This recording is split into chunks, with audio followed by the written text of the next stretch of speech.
आगाज बड़ी खबर से। इमरान खान के खिलाफ इलेक्शन कमीशन के बाहर हंगामा आराई का केस। इस्लामाबाद की इंसदादी दहशतगर्दी अदालत ने अदम पेशी पर इमरान खान की जमानत खारिज कर दी। अदालत ने इमरान खान की हाजिरी से इस्तिस्ना की दरखास्त खारिज करके उन्हें 1:30 बजे पेश होने का हुक्म दिया था। इंसदादी दहशतगर्दी अदालत के जज जवाद अब्बास ने फैसला सुना दिया। दूसरी जानिब इस्लामाबाद हाईकोर्ट में इमरान खान की स्पेशल जज के फैसले के खिलाफ दरखास्त पर समाअत हुई। अदालत ने बैंकिंग कोर्ट को 22 फरवरी तक इमरान खान की दरखास्त जमानत पर फैसले से भी रोक दिया है, जबकि जस्टिस मोहसिन अख्तर कयानी और जस्टिस तारिक महमूद जहांगीरी ने समाअत की और अदालत ने आइंदा समाअत पर इमरान खान की मेडिकल रिपोर्ट भी तलब कर ली है। बैंकिंग अदालत ने ममनुआ फंडिंग केस में इमरान खान को आज 3:30 बजे पेश होने का हुक्म दिया था। जज रक्षंदा शाहीन ने इमरान खान की हाजिरी से इस्तिस्ना की दरखास्त मुस्तरद की थी और इस बात को यकीनी बनाने के अहकाम जारी किए गए थे कि इमरान खान को 3:30 बजे पेश किया जाए, जिसमें अब चंद मिनट बाकी है। इमरान खान के खिलाफ इलेक्शन कमीशन के बाहर हंगामा आराई का केस। इस्लामाबाद की इंसदादी दहशतगर्दी अदालत ने अदम पेशी पर इमरान खान की जमानत खारिज कर दी है। साकिब बशीर हमारे नुमाइंदे, उनसे मजीद तफसीलात जानते हैं। साकिब, इन तमाम केसेस में क्या कार्रवाई हुई और अदलिया की जानिब से क्या अहकाम जारी किए गए हैं? जी, इस्लामाबाद की इंसदादी दहशतगर्दी अदालत ने इमरान खान की जो दरख्वास्त जमानत थी उसको अदम पेशी पर खारिज कर दिया है। ये केस है तोशा खाना का। जब फैसला दिया था इलेक्शन कमीशन ने तो उस वक्त पीटीआई के कारकुनान की जानिब से बड़े पैमाने पर इस्लामाबाद में एहतजाज किया गया था। तो उस तनाजुर में एक केस दर्ज हुआ था, तो उसमें इमरान खान भी नामजद हैं और उसमें दहशतगर्दी की दफा भी लगी हुई है। तो जब ये केस दर्ज हुआ था तो उसके बाद इमरान खान ने यहाँ पे पूरी जमानत ली थी, इंटरम बेल ली थी और वो तकरीबन 5 माह से यहाँ पे जो ज़ेरे इल्तवा है इंसदादी दहशतगर्दी अदालत में। तो जब वजीराबाद वाक़या हुआ तो उसके बाद इमरान खान ने तिब्बी बुनियादों पर स्टे जो है वो इस्तिस्ना लेना शुरू किया, जो अदालत जो है वो उनको देती रही। लेकिन पिछली समाअत पर अदालत ने बड़ा कैटेगोरिकली कहा था कि आपने हर सूरत में पेश होना है, अगर पेश नहीं होंगे तो आपकी जमानत खारिज कर दी जाएगी। आज सुबह भी उनकी जानिब से मेडिकल रिपोर्ट जो है वो यहाँ पे पेश की गई, लेकिन अदालत ने वो रिपोर्ट जो है वो मुस्तरद की और उनकी इस्तिस्ना की दरखास्त को मुस्तरद किया। 1:30 बजे का टाइम दिया, फिर 2:30 बजे का टाइम दिया और 2:30 बजे अदालत ने जो फैसला है वो सुना दिया और इमरान खान की इंसदादी दहशतगर्दी अदालत में जो दरखास्त जमानत थी उसको खारिज कर दिया।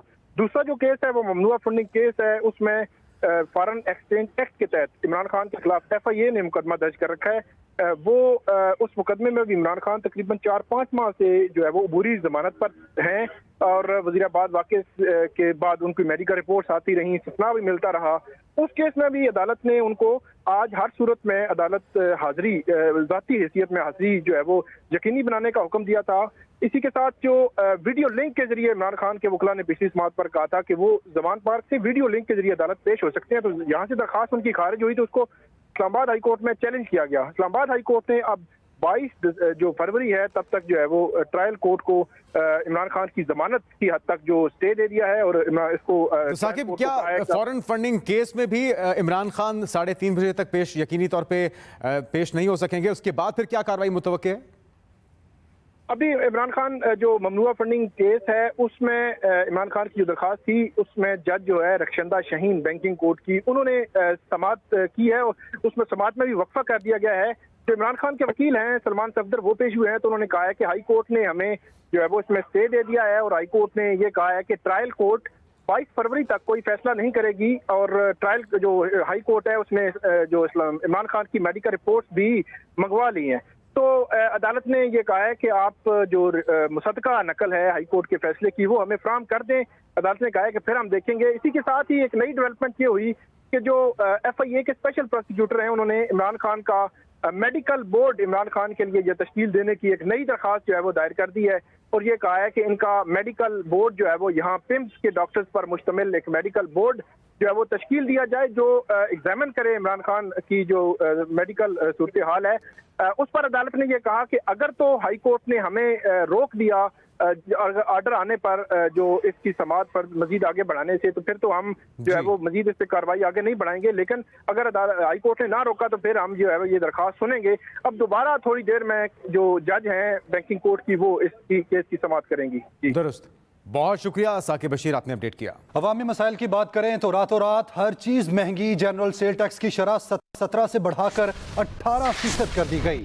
1000 की खरीदारी पर 180 रुपए टैक्स देना पड़ेगा। IMF से मुआहदे पर रात 12 बजे से अमल दरामद भी हो चुका है। ज़राए के मुताबिक चीजों पर टैक्स की शरह आज खुद बदल गई। नई कीमतों की वसूली का आगाज भी हो चुका है। रातों रात हर चीज महंगी हो चुकी। IMF के साथ तयशुदा 1 खरब 70 अरब रुपए के मिनी बजट के तहत टैक्सों की नई शरह का इतलाक। जनरल सेल्स टैक्स की शरह में इजाफा 17% से बढ़ाकर 18% कर दी गई। फेडरल एक्साइज ड्यूटी की शरह बढ़ाने के नोटिफिकेशन के मुताबिक टियर 1 में शामिल सिगरेट पर ड्यूटी 6,500 से बढ़ाकर 16,500 रुपए फी 1000 सिगरेट कर दी गई, जबकि टियर 2 में शामिल सिगरेट पर ड्यूटी 2,050 रुपए से बढ़ाकर 5,050 रुपए फी 1000 सिगरेट की गई है। GST की शरह वी बॉक्स सिस्टम में तब्दील की गई, जिसके बाद नए रेट चार्ज करना शुरू हो गए। मिनी बजट के लिए हुकूमत ने सैकड़ों लग्जरी एशिया पर 25% GST लगाने की भी मंजूरी दे दी।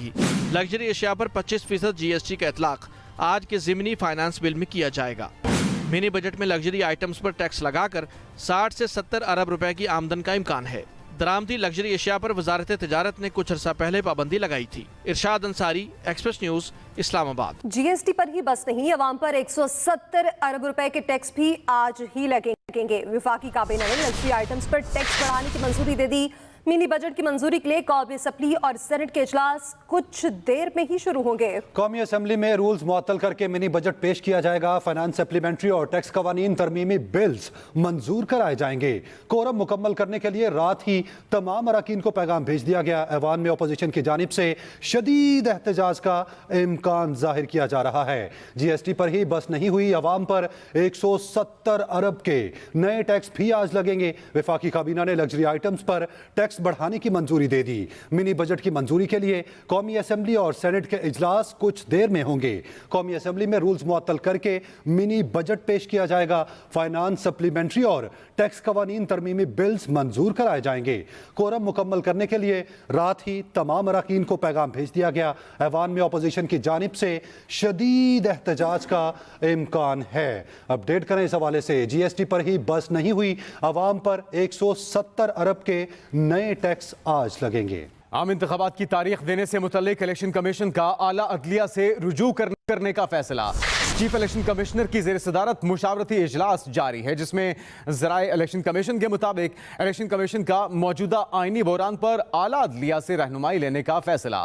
इलेक्शन कमीशन इजलास से मुतल्लिक बाकायदा एलामिया जारी करेगा। साकिब वर्क से मज़ीद तफसीलात जान लेते हैं। साकिब, अपडेट कीजिएगा। जी, आज चीफ इलेक्शन कमिश्नर ने अहम इजलास जो है वो बुलाया था, जिसमें पंजाब असम्बली और खैबर पख्तूनख्वा असम्बली के आम इंतखाबात से जो पेशरफ थी उसके ऊपर जो है वो डिस्कशन होनी थी। और गुज़िश्ता रोज जो है वो जो इलेक्शन कमीशन का वफ्द है वो गवर्नर पंजाब से भी मिला था। इस सारे मामले पर जो सारी ब्रीफिंग हुई है और इलेक्शन कमीशन के जो से मुतालिक जो है वो केसेस भी चल रहे हैं आला अदलिया में, जिसमें जो है वो PTI ने दरखास्तें दायर कर रखी हैं लाहौर हाई कोर्ट और पेशावर हाई कोर्ट में कि जो इलेक्शन कमीशन है वो तारीख से आम इंतखाबात की। इलेक्शन कमीशन ने इस सारे मामले पर गौर खोज किया है और इस तो आम इंतखाबात की तारीख देने का से मुतालिक आला अदलिया से रुजू करने का फैसला सामने आया है। इसके अलावा हमारे ज़राए ने हमें यह भी बताया है कि जो मौजूदा आइनी बहरान है कि 90 दिन के अंदर जो इलेक्शन हैं पंजाब और खैबर पख्तूनख्वा असम्बलियों करवाने हैं, उसके ऊपर भी जो है वो इलेक्शन कमीशन जो आला अदलिया है उससे जो है वो आइन की जो तशरीह है वो भी करवाएगा और उनसे रहनुमाई भी लेगा। और इलेक्शन कमीशन जो है वो आज के इजलास का जो बाकायदा एलामिया है वो अब से थोड़ी देर बाद जारी करेगा।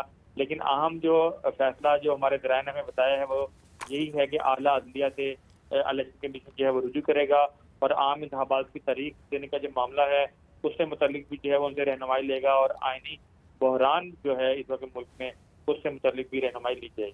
जी, बहुत शुक्रिया आपका साकिब वर्क।